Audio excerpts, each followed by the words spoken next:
it's a big deal to me. I was never a scout. I wasn't allowed to join the scouts because when I was a child, um, I grew up in a housing project. I grew up very poor with a single mom who couldn't be a den mother, and so the local scouting affiliate wouldn't allow me to join. I think there was some weirdness going on. They didn't like the neighborhood I grew up from, um, and so I grew up, but always a fan of Scouts. Some of my best friends, actually, two of my best friends are Eagle Scouts. They're in their 50s now, but growing up, they were a big part of Scouting. And by being a part of Scouting, I think they avoided a lot of the pitfalls I did. Let me tell you, musician, I'm in a band called Everclear. We were a really big band in the 90s. We're still a good sized band that tours constantly. That's pretty much how I make my living. I live in Pasadena, California. I was raised in Southern California, lived in Portland, Oregon for about 20 years, and that's where I started Everclear. Um, I'm 58 years old now, but I've been playing guitar since I was, I don't know, 13, 14 years old. And it's been the thing that's changed my life. Like a lot of people who come from poor neighborhoods will find sports as their way out of that neighborhood. Music was that way for me. I come from, like I said, a very bad neighborhood. My brother died of a drug overdose when I was 12. Um, I did some time in juvenile hall when I was younger, and got my act together in my early 20s when I started really writing songs, and that was the thing. It was one of the saving graces for me. Music, like anything that you have enthusiastic about or have passion for, and if you have any amount of talent whatsoever, is something that can pull you through life. Um, your dad, Eric, is I've known Eric since he's what, 17, Eric? Were you 20? You were with your mom. I thought you were under 18. Oh, really? She was kind of, okay. That's cool. That's cool. I love my mom. My mom was my dad was everything to me. I was raised by a single mom, as were you in many ways, right? So it's something that was very growing up. Music was everything to me as I got older and got out of experimenting with drugs and alcohol and things that were sidelining me from what my dreams were. And my dreams were really pretty simple. I wanted to live a good life. I wanted to have a wife and children, and I wanted to do it playing guitar in a rock and roll band. You know, that was my goal. And you know what? I'm still doing that to this day. I've acted in movies. I've written things. I'm in the process of writing a book that's going to be probably made into a movie. There's all sorts of things going on. But really, at the end of the day, in my heart of hearts, I'm a rock and roll singer-songwriter. And I feel very blessed by God that I've been able to do that. And I just wanted to talk to you today to just really, really support you in anything you are doing that's positive, constructive, and creative, even if it's business, even if it's math or science, if it's something that appeals to you, that strikes a chord in you, it's going to strike a chord in someone else if you have enough passion and enthusiasm for it. And I encourage you all to follow your dreams. I know it sounds like a Hallmark card. It sounds like something that you read in a birthday card or something, but it's really, really true. The only way you get anything in this world is by working very, very hard for it. That's been my experience. Any questions? Okay. What was the most memorable like venue you've played? I played a concert called Woodstock. There's three Woodstocks. The original one was in 1969. The second one was in 1994. We had just gotten signed to Capitol, so we didn't get invited for that. But they had another one in 1999 after we had sold at that time about 5 or 6 million records. To date, worldwide, we're between 8 and 10 million, somewhere in that neighborhood of records that we've sold. Um, but we played, Nathan, we played for about 300,000 people that were watching us. There was another 200,000 watching a band on the other stage, but they estimated ours to be about 300,000 people. All I know is all the farthest I could look out and see, um, all I could see was people singing my words back to me, and it was an amazing moment in my life for sure. Anybody else? How old were you when you first joined that band? Everclear? Well, Yes. I started Everclear when I was 30. I had just turned 30. My eldest daughter, who's just turned 28, um, was is was not yet born. I was living in Portland, Oregon. I had moved up there with my second wife. We moved up there because we both had family up there, and it was going to be a better place. We were living in San Francisco, and Portland was just a better place to raise it. The schools were better, housing was more affordable. There was better health care, and in 1990, that was 1992. Um, it seemed like the thing to do. So I put an ad in a local paper looking for people to play in my band, and I found two guys, and they were horrible. They were absolutely horrible. And then I found two more guys, and they were great, but they lived in Seattle. And I played a little with them, and somewhere there's a mysterious tape somewhere that has a lot of Everclear songs, but done in a really different way. And finally, we just agreed that the distance was too great because we were all too poor to travel. So I went back to the original guys, and we worked through the summer, and they got better. And um, it took about a year before we became a pretty good sized band in Portland, playing in bigger venues.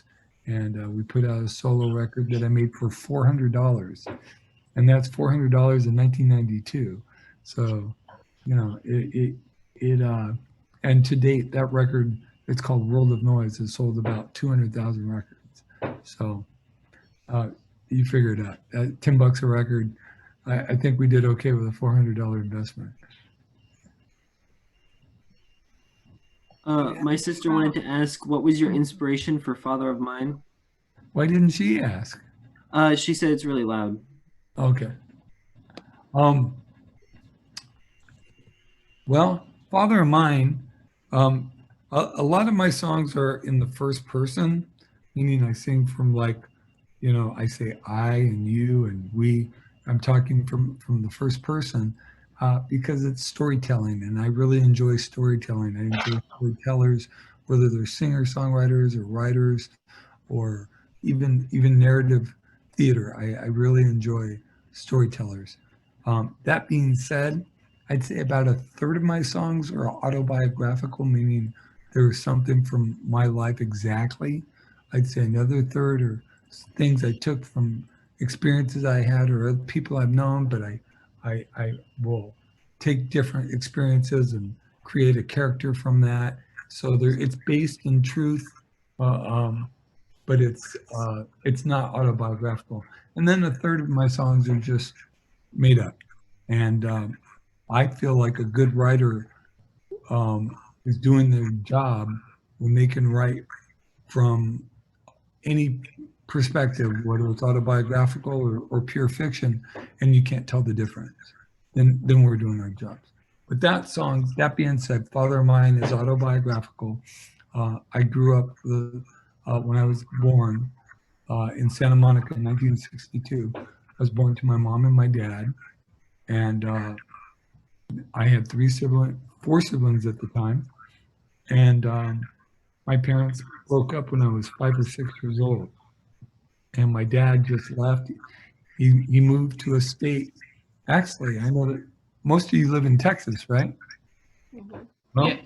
back in 1970, let's see, when I moved there, 78, when I moved in 78 to Houston, I lived in Houston as well. I lived in Alief, I lived in Katy, I lived in all over downtown. But at the time, there was only 2 states in the United States that you couldn't sue people for not paying child support. One of them was Florida, one of them was Texas. And my dad moved to Florida, and then when they changed the laws in Florida, he moved to Texas, which was the last state. And then, so that the song is, what's your sister's name? What's your sister? Her name's Avery. Avery. So Avery, it's a song about. I remember writing the song because I was when my eldest daughter was about 4 or 5. I remember her sleeping, and any parent, I'm sure the guys on here that are parents will tell you, a lot of times we'll just go watch you sleep, and it's not creepy. It's just it seems kind of creepy, but it's just we're amazed on how amazing you are, and I'll just watch my daughter sleep, and I remember watching her with my wife at the time, and we're just like, how can a man leave this? I just don't physically know how you do that. How emotionally do you leave your own child and abandon them? I just don't understand it. And I didn't go to bed. I went to my office, which was in another bedroom in the house, and I stayed up all night and came up with that riff and came up with the melody. And by about 4 or 5 in the morning, I went to bed. I had already recorded a rough demo of the song, and it was about, sometimes the best songs just come really easy. And I finished it the next day, and it was one of those songs. I remember playing it for my guy at Capitol Records, which was our record company, and I'm like, I don't know if this is going to be a single, but I think it should probably be on the record. And I played it for him, and the girls that were his assistants outside his office heard it from outside the door, and they started bawling when they heard this. And then we're both like, yeah, this is going on the record for sure, because we knew that people were going to connect with it, that it touched a nerve with a lot of people. Does that answer your question? I hope that answers Avery's question. Do you have any mentors or somebody that helped you navigate the music industry? Man, I wish. I wish. I'd have a lot more money right now if I did. Now, well, to be honest with you, my businessman, the man I was talking about who worked at Capitol Records, who's still a friend of this day, Perry Watts Russell, who signed us to Capitol Records, was a pretty good mentor in a lot of ways. Not really wasn't his job. The people's jobs who it was to do that kind of abused those privileges and kind of took advantage of us financially. But it's just one of those things. You live and you learn. And I didn't understand money. I grew up poor. I didn't know what to do with money. If I had $100, I spent $100. I didn't save any of it because that's how I grew up. And that's hard to raise kids with that kind of mentality, which I finally figured out, thank God. And now with the COVID-19, most of my savings is going just to pay the bills. So we'll see where we're at in a few months. But like just about everybody, right? Hi, so I'm Amanda Wiley. I hijacked my son's headphones because I'm a huge fan. So I just wanted to say hi. I jammed out to you in the 90s, and at dinner tonight we jammed to all your songs. So I just wanted to dive in and say hi. Hi, Amanda. How are you doing? Who's this behind you with the other? This is my daughter. What's her name? Elena. Hi, Elena. Can you hear me? Can you hear him? No. Oh, okay, yeah. Yeah, but at least she looks cool with that headset. That's the important thing. Thanks for joining us. No, yeah, it's nice to meet you. Are you from Houston? Did you born and raised? Yes, yes. So Sugar Land area and the Memorial, and so yeah, we would all rock out. And I have two boys in the troop, so they're both listening here. So I used to live in Katy. okay, I lived in Alief before it was like really bad, and I went to Alief Hastings High School. Go Bears! And I lived in Katy, and I lived downtown, Sharpstown for a little while. I lived all over Houston in the late '70s, early '90s, early '80s. Yeah, probably before you were born. well, not really, but a little bit older than you think. Really, you look like you're about 25 years old. Oh, well, thank you. See, I made a Big new friend. compliment. Good job. Do you have a question, Amanda? I don't. I just wanted to tell you I was a fan, so you can move on now. Nice to meet you. Okay, I've got to ask, what's the story behind you and Eric? Uh-oh. Eric, what's the story behind you and Eric? Eric. Eric has been stalking me my whole life. And, That doesn't surprise me. and that's why he grew that beard, is so people wouldn't recognize him. So he could recognize it. God, it looks so much better, dude. It looks so much.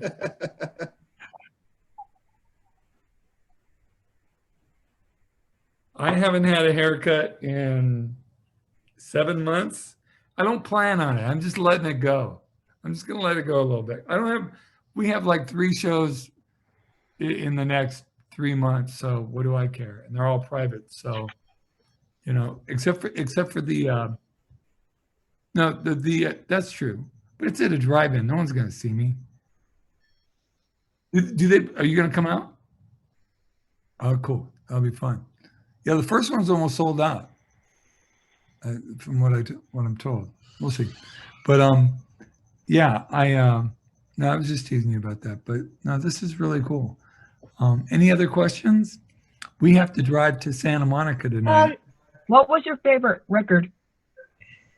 My favorite what? Record. Record? Growing up, when I was a teenager, I was really into bands like Led Zeppelin and Aerosmith, but I also like singer-songwriters like Paul Simon and James Taylor and Bruce Springsteen. But then when I was living in Houston, I found out about a new music called punk rock, and I fell in love with punk rock. I was working at a Church's Fried Chicken or Ken's Crispy Fried Chicken. That's right. And a kid that worked there with me turned me on to the Ramones and the Sex Pistols and all sorts of bands. And my life's never been the same since then. But if I had to pick one favorite band of all time, I'd have to say probably, the Beatles. The Beatles are probably the best band ever. Yeah. My opinion. You have a question? So, I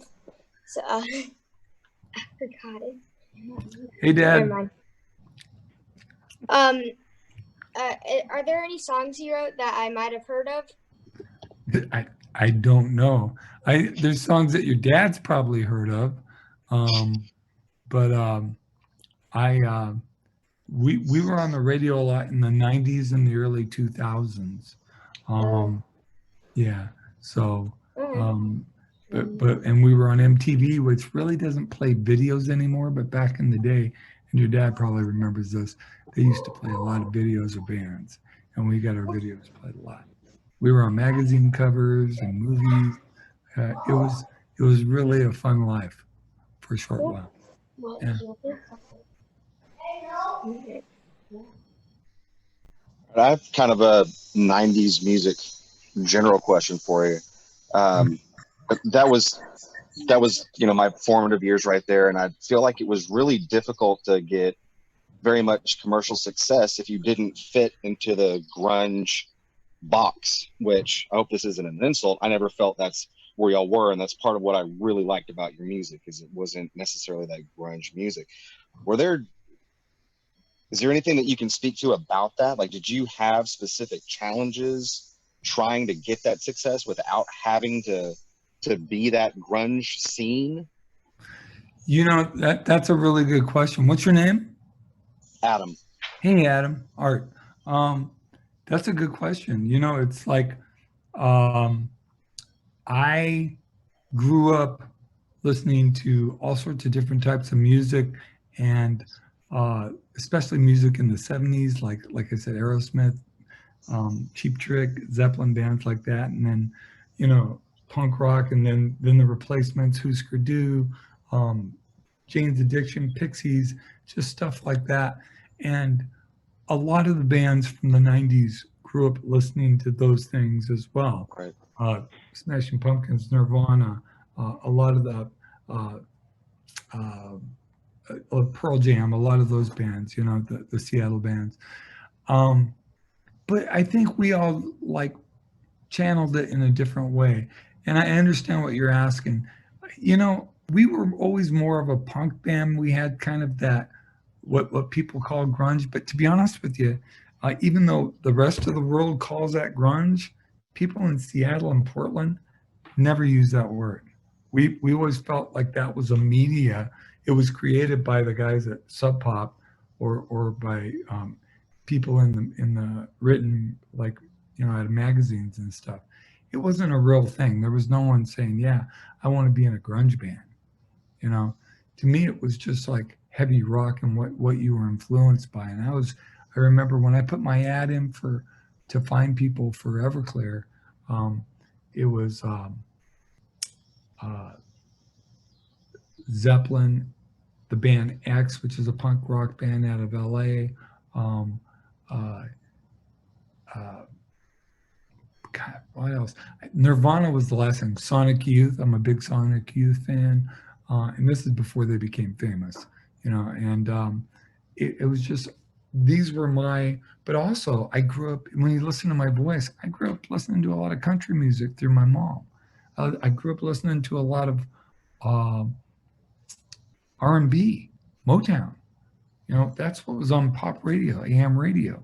So to be honest with you, I never felt like I was going to change for anybody else. I didn't feel like I was good enough to pull that off. I wasn't clever enough to pull that off. And for some reason, we had a lot of success, and we didn't really sound that much like a lot of the other bands. You know, my voice didn't. I think my voice has a unique quality to it. I don't know if it's good, but it's unique. You know, at least I got that going for me, right? And I think that was kind of our saving grace. Plus, I wrote lyrics that for the time in the 90s, a lot of lyrics were so obtuse and just hard to decipher and understand. My lyrics are more storytelling songs. And I would write like novellas, you know, like 3-minute pop songs that would encompass the whole world. So I think that's why we had we weren't the biggest band from the 90s, but I would argue that some of our fans are just some of the most intense and rabid. So, and that's all I ever wanted. I just wanted to make a living and do what I wanted to do and be a positive force in people's lives. Seriously.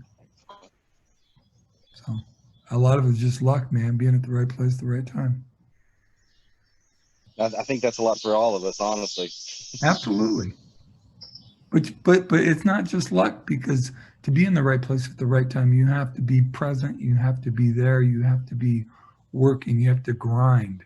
You know what I mean? In anything that you do, everybody, when you're working, you have to grind away, even when it's not fun and there's not a lot of people understanding, but to hone your craft and your abilities and to get people to actually listen to what you do. Everybody can make a demo, but to get people to actually listen to it is rough. It's rough. What do you think is your favorite song that you wrote? My favorite song that I've written, probably the song called "Learning How to Smile." It's not one of our big hits, but as my friend Eric can testify, it's for our fans. It's a big fan favorite of that song. It's one of my favorite songs that we've ever done. Matter of fact, that song is on an album called "Songs from American Movie Volume 2," which turned 20 this last July, and we were going to do the 20th anniversary tour this year for it and play the whole album and bring strings and keyboard player and background singers and make it a big event. But because of COVID-19, we're not doing it this year. We'll do it next year, hopefully. Yes, sir. Thank you. Thank you. What was the largest? Uh-oh, feedback. What was the largest crowd you performed in front of?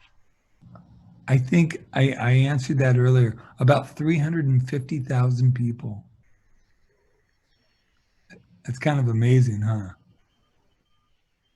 That's like a good-sized city in the Midwest.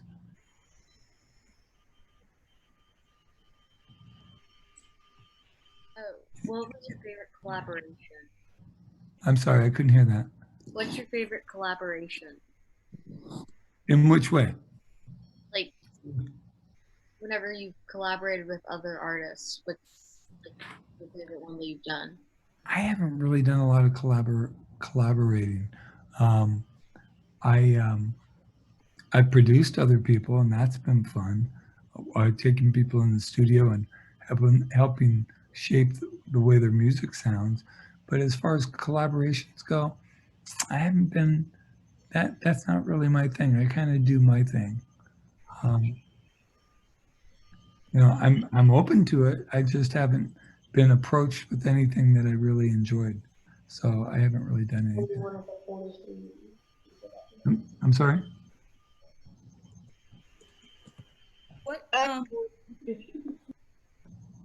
What music do you like that's present now? Like any new artists that are out there now? Not a lot, to be honest with you. Same here. And it's not that it's just pop music, because I like some pop music. I like a good pop song. I just feel like each band, I really feel like the contemporary bands right now and musical acts are not listening to music that they grew up with or their parents grew up with or that came before them. And because of recorded music, we have all that. It's just riches of music and influences and ideas that you can glom onto and learn from and help yourself learn from the past and become more creative.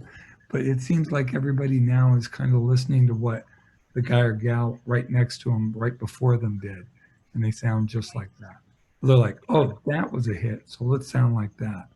And I don't know. There's some good stuff out there, but there's nothing that really excites me, to be honest with you.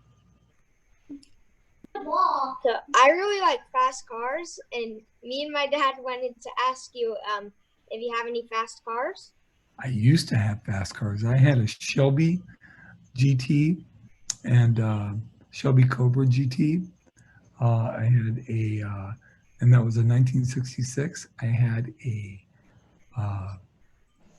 Stingray, a 1965 Stingray. And I used to burn my legs on the side pipes all the time. And I had a Jaguar XJR, which was a new car, but it was super fast. But I got to tell you, I have a car right now called the Lincoln Aviator, which just came out, and it looks like a family car.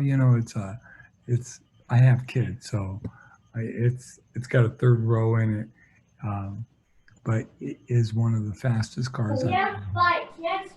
Cool. Yeah, Thanks. you're welcome. So what's one of the biggest challenges you've had to overcome in your career? Like what was looking back? In my career, you mean as a musician? Yep. I think the period of when I was, I had management and business management, which is basically people that handle your money do some bad things, and I had to sue them, and I had to go through bankruptcy, and that was rough. That's rough, but I never gave up. And you know, that's the thing that I've learned. It's not necessarily about how you fall down when you get knocked down. It's how you pick yourself back up. And you know, I learned a lot from it, and I've become very grateful. Another thing too is about 4 years ago, I was diagnosed with a disease called multiple sclerosis, and that's pretty scary words when you don't know what they are. And I have spent the last 4 years learning how to take care of myself. I take medication. I eat well. I work out. I swim 300 to 500 meters every day, and ride a bike for at least 10 to 15 miles a day. But that being said, it's, you know, those are things that have knocked me down and made it hard and made me wonder if I would be able to continue to make music. But I found a way. I think if you want something bad enough, you're going to find a way. 9 times out of 10, maybe not every time, but in my case, for sure. Thanks for the question. What was the book that you wrote about? What was the book I wrote? I'm in the process of writing a book. I've written a lot. I've written for magazines, but I'm in the process of writing my first book, and it's going to be what we call a memoir. It's an autobiography, and just talking about my growing up as a child and my experiences, bad and good, and learning from them, and how my career got started, and how it went, and how it came back down, and how it went back up again, and how I got sick, and now how I'm going to school online to learn how to be a therapist so I can help other people while I still make music. You know, I want to do other things. I've achieved a lot, so you know, it's good to do other things and to keep challenging yourself as time goes on. I think I got time for one more question. Anybody? Hi, can you see me? I don't know how this works. Okay. Hi. It's kind of dark. Oh, hey. Okay, yeah, you can see me. Sorry, I know. This whole computer's not messing up. Hi, I'm Monique. This is my son, Liam. Nice to meet you. I'm really stoked about all this. I was a fan of you back in the 90s as well. And then Eric and I were just talking. The other F word I really liked. It made me laugh, that movie, that documentary. And I want to say too, before my question, is that I'm glad you mentioned the multiple sclerosis thing. I think that's you know, especially being as famous as you are and as driven as you are, I think going through something like that and still being able to be successful is amazing. I have a spinal cord injury, happened about 8 years ago, and I know I was in therapy with a lot of people with MS, and it's a hard one to deal with, and I think that's really great of you. Are you still in physical therapy now? I'm not. No, I probably should be. But, you know, at a point where you have to work, you know, you work full time, you don't have time for therapy. But I'm like you. I'll ride my bike every day. I have a 3-wheel bike I have to ride. And I'll, you know, go to work and stuff like that. But, yeah. Well, I got balance issues as well. Yeah. And I had a spinal fusion about 3 years ago. Oh, no kidding. Yeah, I have one too. C5, C7. But, yeah, mine's L4, L5 in the sack. It's down at the bottom. Yeah. We're telling more stories here. No, it's so funny. But I wanted to ask you though, so outside of music, Eric was saying that you were involved with some things, and he had mentioned military families, and I wanted to know what your thoughts were on that. I'm a huge fan of military families. I'm a huge fan of people who are in the military. Generally, unless it's something that's really necessary, I'm generally, I'm not a pacifist by any stretch of the imagination, but I'm not pro-war, but I've always been pro-troop, 100%, because those are American kids and they're out there protecting us. They're not the ones that make the decision to go. The politicians do, and they have to bear the brunt of it and go and do it. And so I've always been supportive of that, with financially and with my time and shows and stuff like that. And I work with a couple of people who do Wounded Warrior, and I've been to Walter Reed Hospital, during the Iraq War in like 2004, 2005, 2006 during the surge, meeting with kids and people who had been injured coming overseas downrange. And we've played downrange several times. So, and by downrange, that means in the Middle East. And we played in Iraq, Kuwait,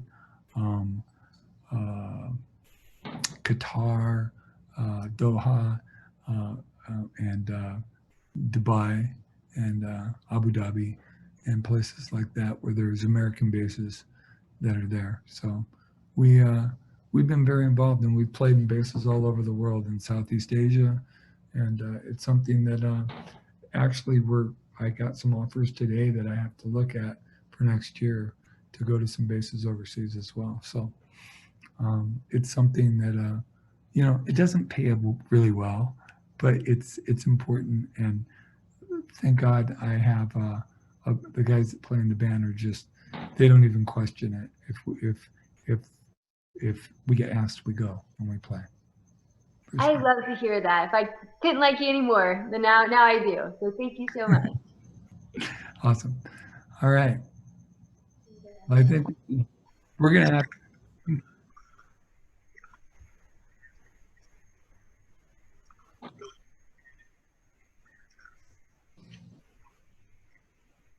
Thank you, guys. Thank you, everybody. Thank you for all your questions. It was wonderful meeting you all. Thank you. Thanks, Eric. Bye-bye. Bye. Bye. Bye.